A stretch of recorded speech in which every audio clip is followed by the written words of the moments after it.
오늘 함께 주신 말씀 에베소서 4장 17절에서 24절의 말씀을 통해 긴 제목입니다. 마음이 변하지 않고서는 어떤 것도 변하지 않습니다라는 제목으로 지난 주일에 이어서 의도치 않게 시리즈 설교로 마음에 관해서 생각해 보고자 합니다.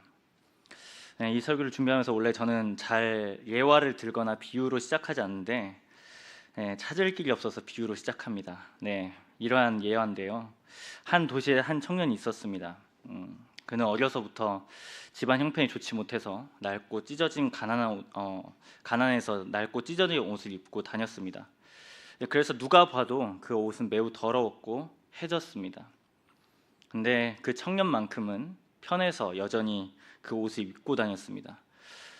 아무래도 주변 사람들은 그 청년에게 계속해서 이렇게 강요하고 또 권면했습니다. 새로운 옷을 입으라고 말이죠. 근데 그 청년 계속해서 자신의 입장을 고수했습니다. 이 옷이 자기의 꼭 편하고 익숙하기 때문에 이 낡은 옷을 고집했다는 거죠. 그러던 어느 날 한 손님이 찾아와서 그 청년에게 되게 비싼 옷을 선물해 주었습니다. 지금 청년이 입고 있는 옷과는 전혀 비교할 수 없었던 아주 고급스럽고 아름다운 옷을 선물했습니다. 하지만 문제는 선물을 받은 이 청년이 여전히 자신이 입었던 낡은 옷에 익숙했기 때문에 새로운 옷을 입으려고 하지 않았다라는 것입니다. 그래서 그 손님이 청년에게 이렇게 말했습니다. 당신이 낡고 찢어진 옷을 고집한다면 당신은 가난하고 비참한 상태를 벗어날 수 없을 것입니다. 이 새로운 옷은 당신에게 새로운 삶을 줄 것이고 당신의 상태와 또 마음까지 변화시킬 것이어서 그 낡은 옷을 빨리 벗고 새 옷으로 갈아입으라고 이렇게 요청했습니다. 정말 그래서 마음을 어렵게 먹고 이 익숙했던 낡은 옷을 벗어버렸습니다. 그리고 새로운 옷을 입게 되었습니다. 그리고 누구도 그 청년을 가난하게 예전처럼 초라하게 보지 않았습니다. 청년은 이 새로운 옷을 통해서 자신감 있게 거리를 활보할 수 있었고 그의 마음 역시 사람들 앞에서 움츠러든 것이 아니라 자신감을 되찾았다는 이야기입니다. 아주 짧은 이야기인데 우리에게 아주 분명한 사실을 깨우쳐 줍니다. 즉 과거에 머무르는 것, 죄악된 습관을 탈피하는 것, 새롭게 변화된 삶을 살아야 하는 게 그리스도인에게 되게 중요한 사실을 알려주는 이야기입니다. 오늘 이 예화에 등장한 청년의 상태가 바로 오늘 저희들이 함께 읽은 본문 에베소 교회 성도들의 상황입니다. 바울이 로마 감옥에 갇혀 있을 때 썼다고 알려진 이 에베소서는 물론 당시 에베소 지역의 교회를 대상으로 쓴 것이기도 하지만 당시 이 편지를 모든 교회가 돌려서 읽었은 것을 감안했을 때 모든 교회들이 어떠한 동일한 문제에 직면했음을 우리가 알 수 있습니다. 에베소서를 통해서 바울은 두 가지를 강조하는데요. 첫 번째는 하나됨을 강조하고 두 번째는 영적인 성숙에 관련해서 당부하고 있습니다. 하나됨에 관해서는 다른 설교를 통해서도 들으실 수 있기 때문에 오늘은 이 영적인 성숙에 대해서 제가 생각해 보고자 합니다. 바울은 어떤 편지글에서든지 예수 그리스도의 은혜가 죄인인 오늘 본문의 표현으로 본다면 옛 사람에게 우선하였다라고 분명히 먼저 선언하고 있습니다. 그래서 예수 그리스도의 은혜가 아니고서는 죄와 사망으로 죽을 수밖에 없는 사람이 그리스도가 행하신 일로 인해서 다시 살아났다고 말합니다. 즉 오늘 표현을 빌리면 새 사람이 된 것입니다. 이미 바울은 옛사람과 새사람의 관계에 대해서 우리가 읽지 않는 에베소서 2장에서 아주 긴 분량으로 설명하고 있습니다. 그 중에서 단연 핵심이라고 한다면 옛사람은 세상의 풍조에 휩쓸리고 공중의 권세 잡은 자를 따랐고 하나님을 대적하는 불순종하는 상태를 기꺼이 감행합니다. 그리고 본질상 진노의 자녀였던 이들이 하나님을 기뻐하지 않고 욕심을 따라서 마음에 원하는 바를 따라서 행했습니다. 그런데 놀라운 건 이런 사람들을 하나님께서 용납하신다는 사실입니다. 하나님의 긍휼은 예수 그리스도를 통하여서 사람들을 사랑하셨다라고 분명히 증언합니다. 이게 바로 에베소서 2장 1절부터 5절의 내용입니다. 이러한 논리가 바울의 모든 편지에서 발견됩니다. 그러니까 전반부에서는 예수 그리스도께서 어떠한 일을 우리에게 행하셨는지 그 예수 그리스도의 일을 우리가 감화받는다면 그렇다면 그러니까 새로운 사람이 되면 우리는 어떠한 삶을 살아야 되는지가 바로 바울의 모든 편지의 구조입니다. 예수 그리스도께서 행하신 아름다운 일 때문에 죄사함을 받았다. 죄와 사망의 권세에서 이겼다. 옛사람을 벗어버렸다. 그러니 이제 이 은혜를 받은 모두가 그에 따른 합당한 삶을 살아야 한다라고 주장합니다. 즉 오늘 본문의 표현대로 말하면 24절의 말씀처럼 새 사람을 입어야 한다라고 말합니다. 그런데 문제는 이제 여기서부터인 거죠. 여전히 옛사람의 방식대로 행동할 가능성이 우리에게 있다라는 겁니다. 신분상으로는 분명히 예수 그리스도를 옷 입었기 때문에 예수님께서 행하신 일 때문에 우리가 새로운 사람이 되었지만 실존적으로는 여전히 옛사람의 방식을 답습할 가능성이 우리 모두에게 있다라는 것입니다. 이게 마치 꼭 옛날에 구약시대 때 이스라엘 백성이 경험했던 그런 사건입니다. 우리가 잘 아는 것처럼 이 사람들은 하나님의 기적적인 도우심으로 출애굽을 경험하게 됩니다. 시내의 산에서 율법을 받습니다. 그리고 그 산에서 하나님의 백성이라는, 하나님의 자녀라는, 더 이상 노예가 아니라 자유민이라는 정체성이 분명히 주어졌습니다. 하지만 그들이 늘 어디서 넘어졌냐면 물이 없어서, 음식이 없어서, 그들이 했던 말을 살펴보면 계속해서 출애굽 당시를 회상하는 것을 알 수 있습니다. 즉 그들이 노예로 살았던 그때가 하나님의 백성으로 사는 지금보다 훨씬 더 낫다라고 자신의 삶을 평가합니다. 즉 이 말은 자신들의 내면 안에 뿌리 깊이 박힌 노예 근성이 계속해서 이런 위기를 만날 때마다 나왔다라는 거죠. 만약에 이 노예 근성에 매몰되거나 아니면 이 노예 근성을 끝까지 갖고 있다면 성장이나 성숙은 뒷전이 될 수밖에 없을 것입니다. 오늘 본문에서도 바울은 에베소 성도들과 그리고 모든 교회 성도들을 향해서 다음과 같은 사실을 권면합니다. 13절부터 15절의 말씀입니다. 우리가 다 하나님의 아들을 믿는 것과 아는 일에 하나가 되어 온전한 사람을 이루어 그리스도의 장성한 분량이 충만한 데까지 이르리니 이는 우리가 이제부터 어린아이가 되지 아니하여 사람의 속임수와 간사한 유혹에 빠져 온갖 교훈의 풍조에 밀려 요동하지 않게 하려 함이라. 오직 사랑 안에서 참된 것을 하여 범사에 그에게까지 자랄지라. 그는 머리니 곧 그리스도라고 말하고 있습니다. 즉 이 구절을 통해서 볼 때 바울이 에베소 교회 성도들을 향한 안타까운 마음을 여기서 읽어낼 수 있습니다. 즉 이 사람들이 예수께서 행하신 일로 새 사람이 된 것은 맞지만 그 사람들의 행동은 새 사람의 행동이 아니라 여전히 어린아이와 같이 옛 사람과 같이 저 옛날 출애굽 당시 노예 근성을 버리지 못한 이스라엘 백성들과 같이 성숙되고 있지 못하다라는 점입니다. 그리스도를 믿는 일과 아는 일에 열심을 내어야 할 성도들이 다른 것에 마음을 빼앗기거나 아니면 그보다 더 다른 것을 중요하게 여겼다라고 하는 것입니다. 이러한 바울의 논리에 따르면 예수 그리스도의 은혜로 인해서 새 사람이 된 사람들은 반드시 옛사람의 법을 따르는 것이 아니라 새 사람의 방식으로 살아야 할 당위성이 주어집니다. 그런데 여전히 옛사람의 방식을 답습하고 있다면 앞에 설명드린 것처럼 성장이나 성숙은 전혀 일어나지 못한다라는 것입니다. 우리는 성장과 성숙이 필요한 이유를 우리는 히브리서 5장 12절과 12절에서부터 14절까지의 말씀을 통해서도 확인할 수 있습니다. 히브리서 5장 12절과 14절입니다. 때가 오래되었으므로 너희가 마땅히 선생이 되었을 터인데 너희가 다시 하나님의 말씀의 초보에 대하여 누구에서 가르침을 받아야 할 처지이니 단단한 음식은 못 먹고 젖이나 먹어야 할 저가 되었도다. 이는 젖을 먹는 자마다 어린아이이니 의의 말씀을 경험하지 못한 자요 단단한 음식은 장성한 자의 것이니 그들은 지각을 사용함으로 연단을 받아 선악을 분별한다고 말씀하고 있습니다.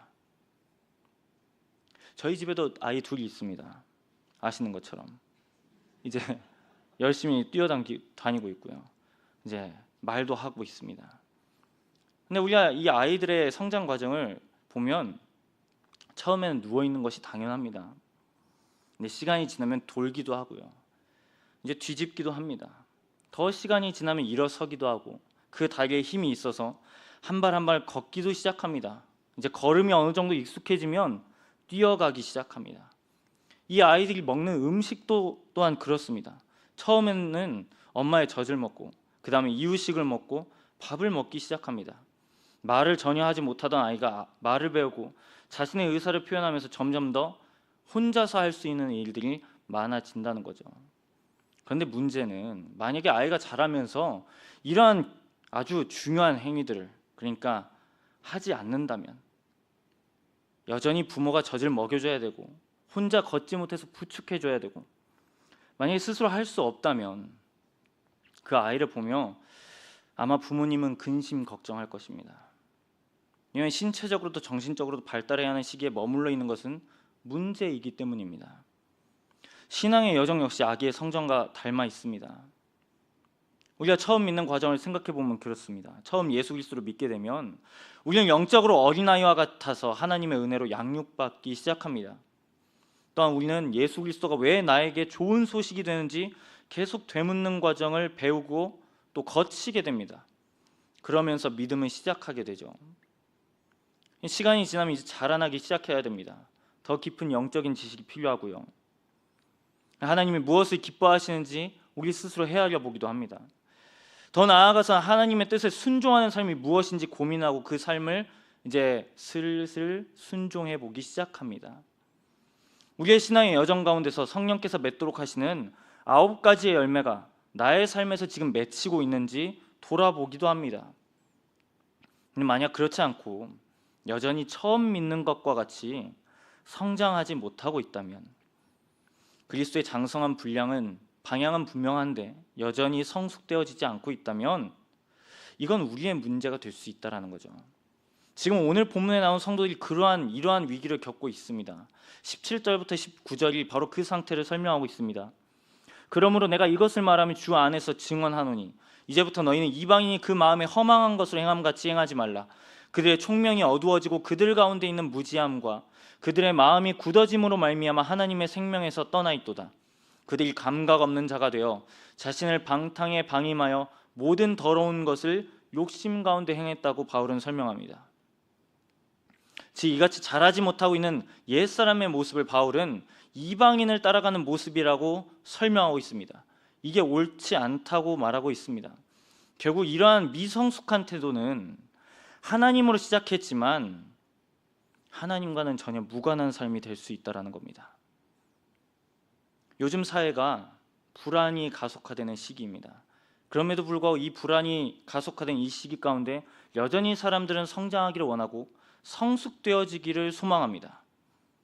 오늘 우리가 살아가는 현대사회를 불안한 현대사회라는 책을 쓴 찰스 테일러라는 사람은 이렇게 소개합니다. 이 책을 통해서 개인들이 겪는 불안과 혼란에 대해서 원인을 설명하는데요. 그 중에서도 현대인들이 가장 느끼는 감정 중 하나가 불안이라고 말합니다. 왜냐하면 개인주의가 발달하면서 사람들이 자신만의 길을 찾아야 하는 부담이 증가했기 때문입니다. 옛날에는 자신이 속한 집단이나 자신이 속한 공동체가 개인의 삶의 목적과 의미를 제공했고 또 개인 역시 이를 무리 없이 받아들였기 때문에 공동체나 집단이 이렇게 살라고 하면 이렇게 사는 게 옳았기 때문에 당연히 그러한 목적 지향적인 삶을 살았습니다. 그런데 오늘날에는 이러한 전통과 공동체가 주는 의미가 힘을 잃어버렸습니다. 그러니까 전통과 공동체보다는 개인주의가 훨씬 더 강해졌기 때문에 나 스스로 어떠한 삶을 살아야 되는지 이것이 되게 중요해졌다라는 것입니다. 그래서 이 설명에 따르면 계속해서 자신의 삶을 개척해야 되고 자신의 삶의 의미를 정해야 되고 내가 누구인지 나 스스로 정체성을 찾아야 하는 과제가 주어졌다라고 테일러는 말하고 있습니다. 하지만 이 과정에서 많은 사람들은 혼란과 불안을 또한 경험한다고 그는 설명합니다. 청년들이나 청소년들이 불안해하는 이유도 바로 여기에 해당합니다. 자신이 무엇을 해야 되는지, 자신이 누구인지 알지 못하기 때문에 자신이 스스로 찾아야 한다는 부담감, 피로감, 불안함이 우리 청소년들과 청년들에게 상당한 피로의식을 제공한다는 거죠.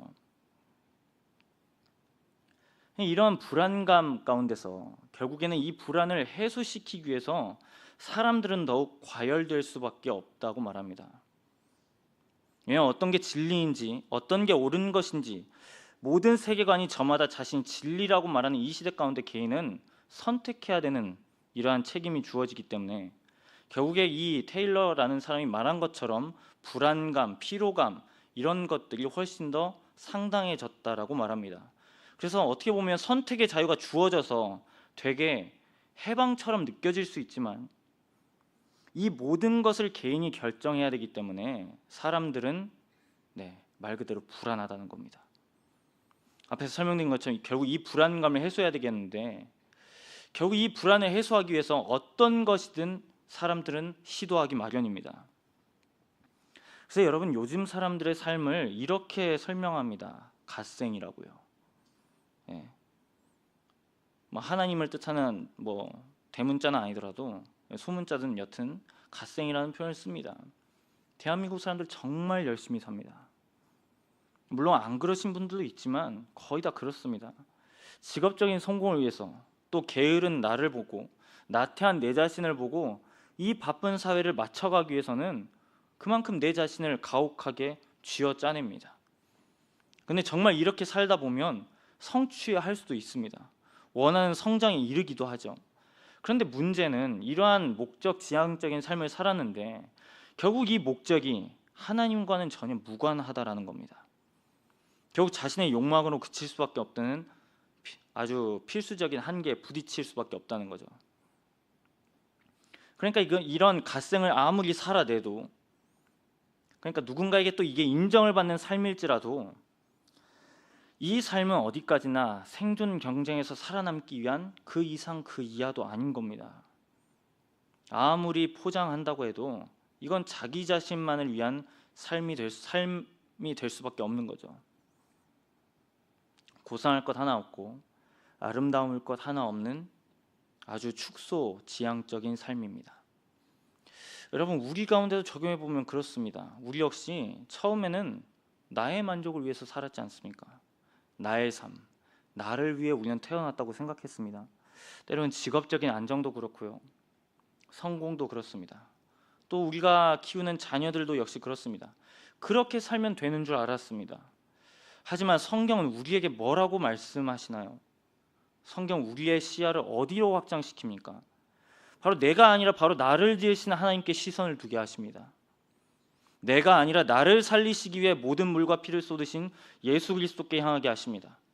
우리가 여전히 연약함 가운데 있을 때에도 내 안에 계신 성령의 간구가 멈추지 않는다는 사실을 계속 기억나게 하십니다. 이 사실을 깨닫기 시작하면 우리는 비로소 감격합니다. 그리고 이 감격 속에서 우리의 믿음은 자라기 시작하죠. 근데 이제 아까 설명드렸던 것처럼 우리의 이 믿음의 성장이 계속해서 성숙을 이뤄내면 감사하겠지만 우리의 믿음의 성숙은 늘 침체를 겪는다는 데 문제가 있습니다. 그렇다면 우리는 언제 침체되나요? 우리의 믿음은 언제 이렇게 성장하지 못하고 이렇게 가라앉나요? 바로 그것은 신앙의 깊이가 얕을 때입니다. 신앙이 외적인 형식의 외적인 활동에 머무를 때 침체하게 된다라는 겁니다. 인용해 보겠습니다.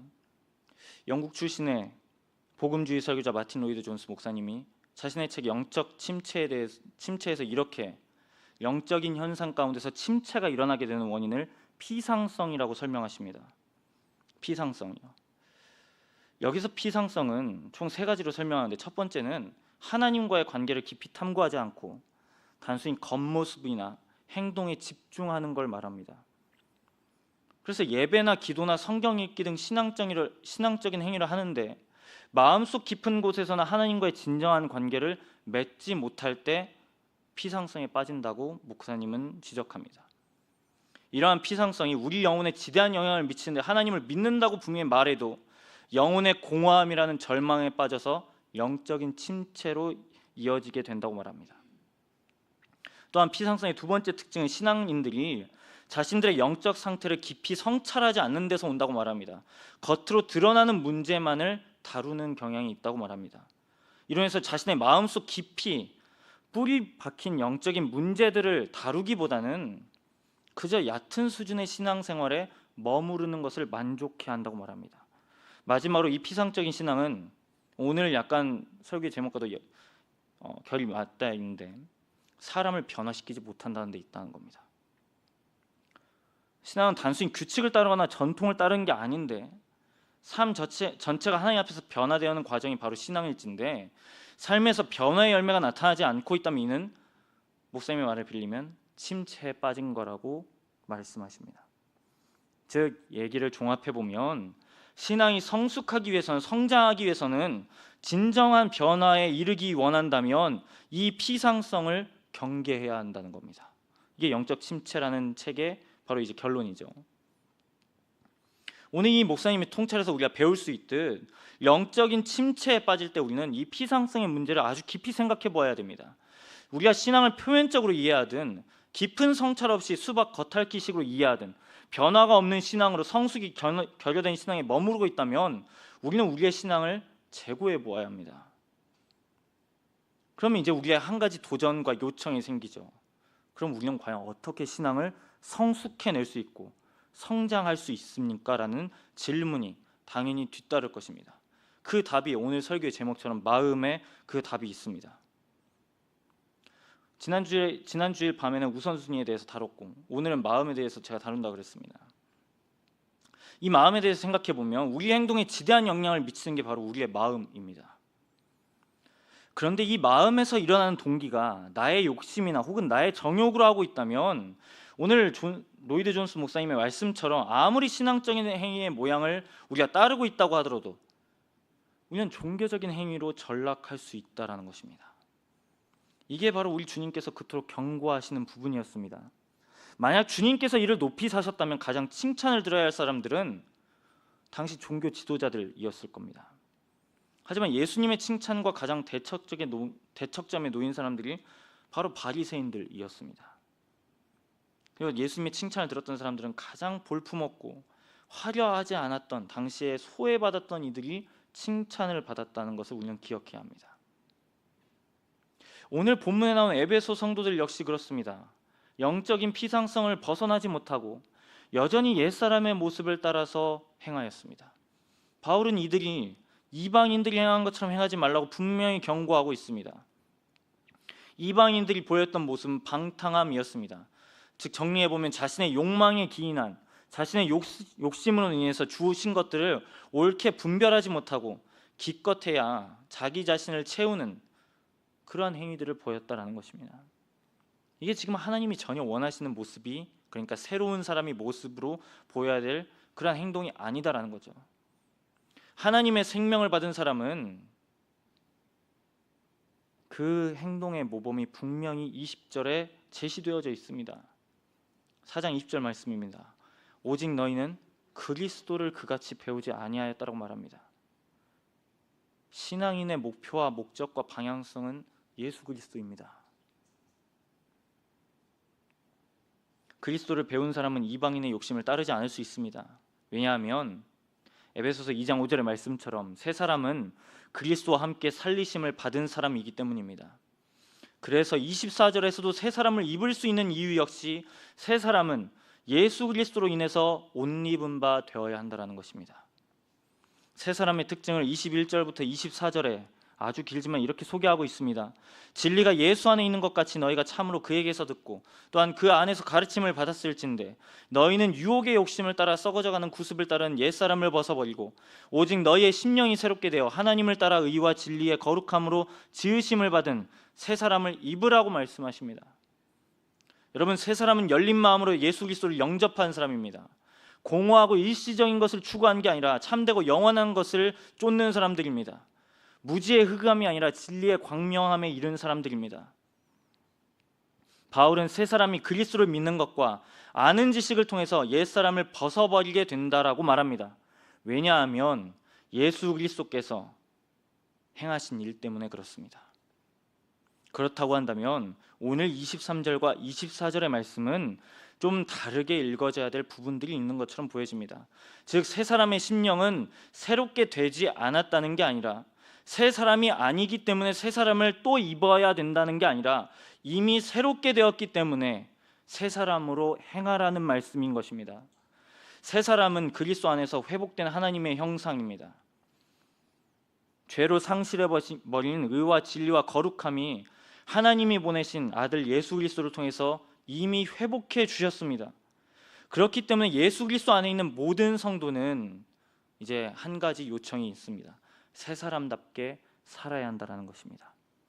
이제 우리에게 적용해 보겠습니다.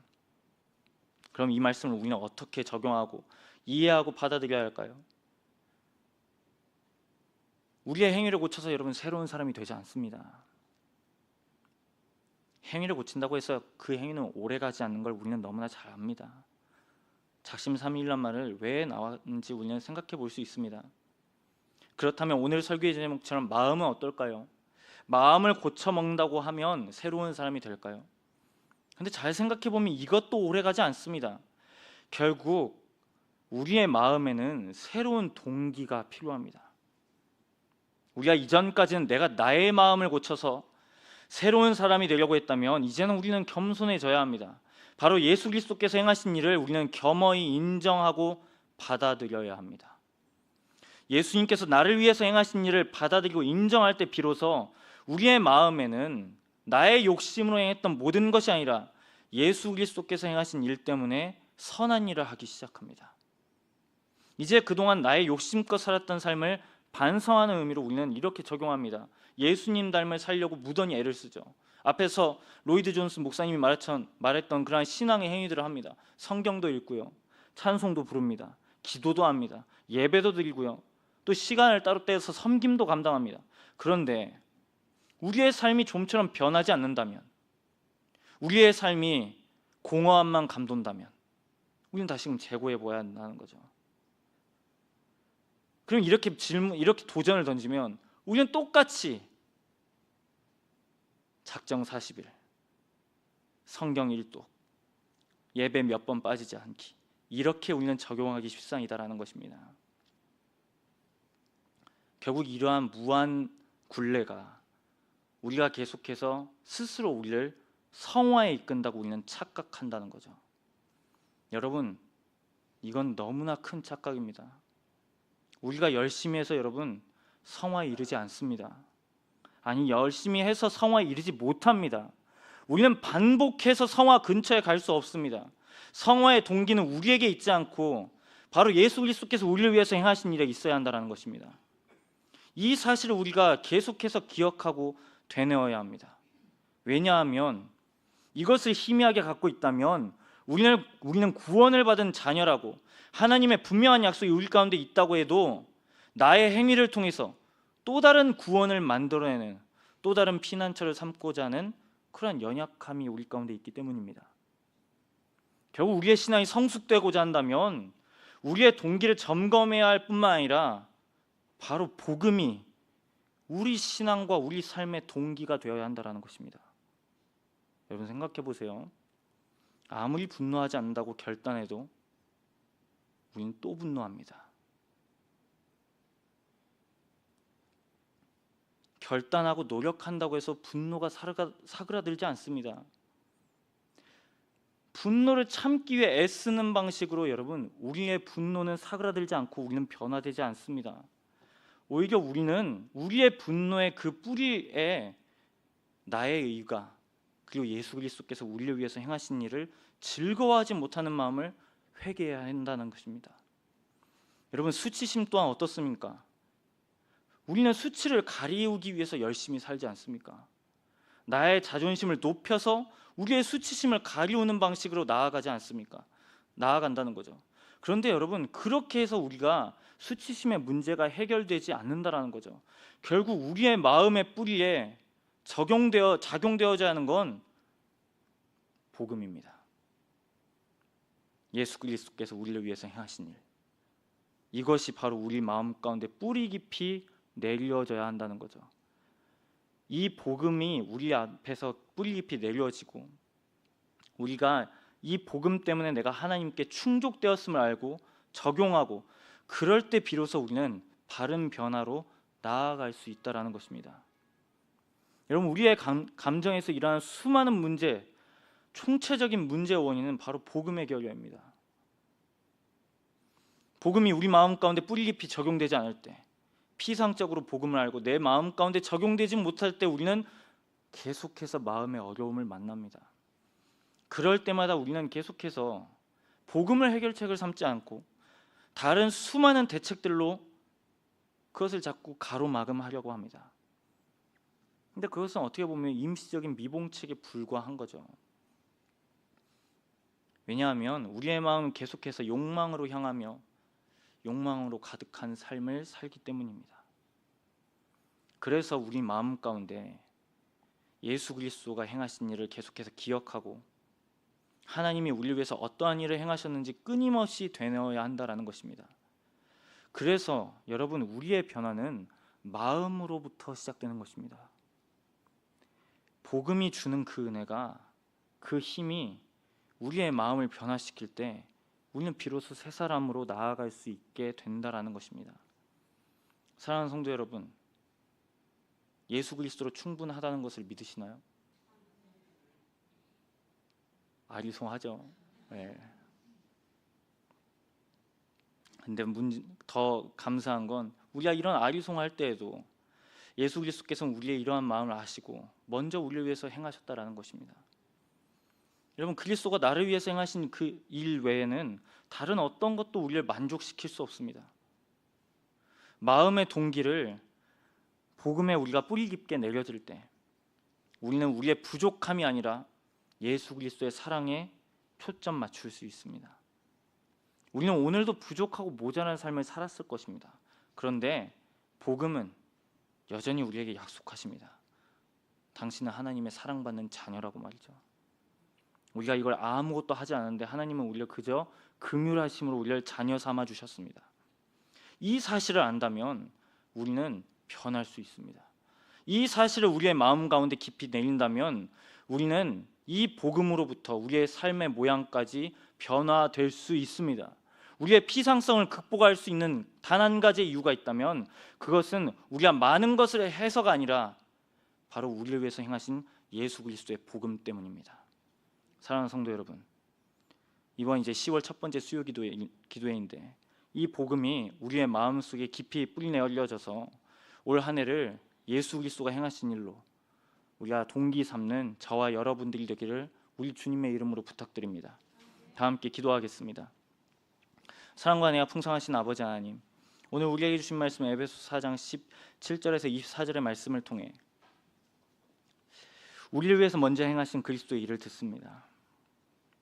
우리의 마음은 연약하여서 그리스도가 행하신 일을 바라보기보다 내 삶에 안주한 수많은 문제들, 내 삶에 결여된 것들, 내가 이루지 못하는 것들, 내가 원하고 바라는 것들을 한없이 목표 삼은 채 나는 끊임없이 불행한 인생을 살고 있다고 나의 삶을 그렇게 해석해버립니다. 하지만 오늘 우리에게 주신 말씀은 그럼에도 불구하고 복음은 우리를 위해서 열려 계시고 우리를 허물과 죄에서 살려내셨다고 말씀하십니다. 아버지 하나님, 우리가 이 복음의 이 본질을 알고 우리의 마음의 동기에 이것을 뿌리 깊게 내리게 하사 아버지 하나님, 부족한 것 위에 사랑을 넣어주시고 아버지 하나님, 우리가 모자란 것 위에 어떠한 것을 더해서 하나님께 사랑받은 존재가 아니라 이미 하나님께서 우리를 위해서 보내신 아들 때문에 우리가 사랑받았다는 사실을 계속해서 우리가 깨닫게 하여 주옵소서. 우리의 마음과 입술로 부족할 때마다 이것을 계속해서 읊조리게 하시고 주신 말씀을 통해서 우리의 마음 깊이 이 약속을 각인시켜 주사 아버지 하나님, 더하지 않아도 덜하지 않아도 당신의 자녀가 되었다는 사실을 우리가 누릴 수 있도록 우리의 마음 가운데 아버지 하나님 복음이 일하여 주옵소서. 오늘 기도회를 통하여서 우리가 그동안 아버지 하나님 오해했던 모든 것들을 다시금 불식시켜 주시고 다시금 주의 자녀로 우리가 나아갈 수 있도록 예수 그리스도께서 행하신 일을 노래하며 찬양할 때에 아버지 하나님 우리의 심령 가운데 다시금 이 약속이 각인되어지는 은혜가 있게 하여 주옵소서. 감사드리며 이 모든 것 우리 주 예수 그리스도의 이름으로 기도드립니다. 아멘.